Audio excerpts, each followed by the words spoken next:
Well, everybody's trying to make it through financially in life, and it's hard to do it with all this going on in the world. But the question is, how do you find a financial advisor to help you?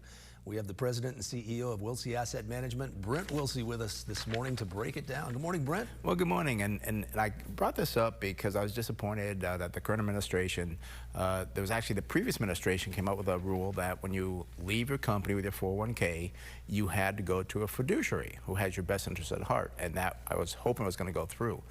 Well, this administration, good or bad, they're laissez-faire, hands off, no regulation. And it leaves those people by themselves, and that rule did not make it. And it would have been, I think, a great rule, because we've seen people lose money when they have the retirement plan, $200,000, $300,000, $400,000, $500,000, they go to the wrong person.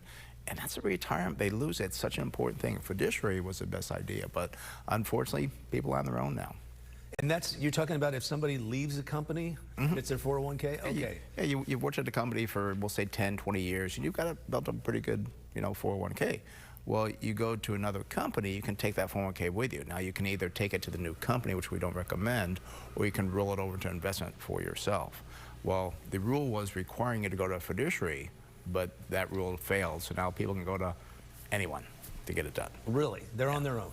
They're on their own, yeah. And that's the hard part, is that they're on their own. And the reason why we stand behind a fiduciary, an RIA, is because they're registered with the SEC. And a fiduciary means they have to do what's best for you as opposed to themselves. And to become a fiduciary, you have to be an RIA. It's like a 3-hour test, and the failing rate's like 40%. It is not an easy test. It covers ethics, it covers rules and regulations. It's not just a simple math test. So you gotta get that before you become a fiduciary, an RIA. And it's just something that's not important. And the thing is, they can't do any commission products. They can't sell anything. They can only charge you either by an hour or a fee base to make sure they're on the same side of the table as you. And well, it's better fee-based, is rather, wow, guys, you got them painted in a corner now. I think you put it, I'm thinking about it. Wow. So how do you, what is important? You have to go to somebody. What is important to look for? Well, what's important to look for, and again, and I love now, because people do come to us sometimes and say, are you a fiduciary? That should be the first question before you even go in the office sometimes. Are you a fiduciary? Because it's very important.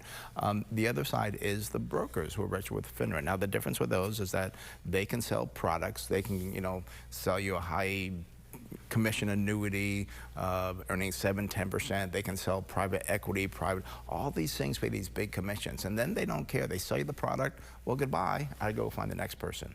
With a fiduciary, we're fee-based. They're fee-based, where you do better, we do better. So it's very important you're on the same side of the table. So you want to watch out for that. And again, the biggest question whenever you're looking for somebody, ask them if they're a fiduciary, and not just a fiduciary, but 100% of the time are they a fiduciary. And are you commission-based? Are you commission-based? Yeah, because if they say, well, I can sell product, but I'm a fiduciary, that's what's called a hybrid. And those are very dangerous because you don't know what hat they're wearing. So the best way out of that is you ask them, are you a fiduciary 100% of the time? Because then if they say yes, they can't sell your product. If they ever do, that means they lied to you. But be careful. And again, I talked about, before the show, I mean, we go to many different people for financial advice, and anybody can be a financial advisor.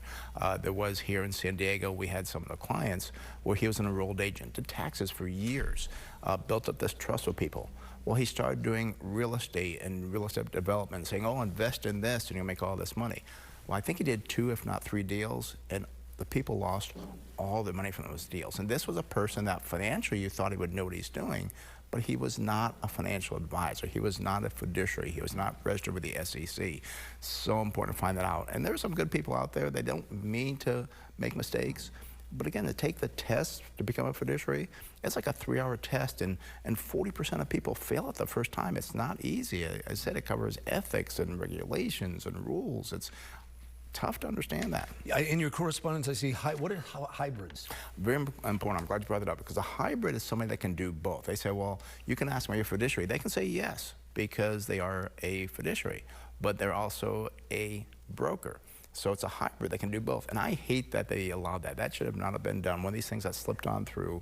But they can either sell you a product, and commission a product, or they can put you into investment and start charging management fees. It's a terrible thing. And that's why I say, if you ask, are you a fiduciary 100% of the time, they'd have to say, well, no, not all the time. Okay. That's the number one question. Number one question, yep. All right. Brent Wilsey, Wilsey Asset Management. Thanks, Brent. You're welcome. And be careful because, again, a lot of people call themselves financial advisors, insurance people, real estate people. Be careful. Don't ask financial advisor. Ask fiduciary. That's the magic word. All right. Thanks, Brent. You're welcome. Allie,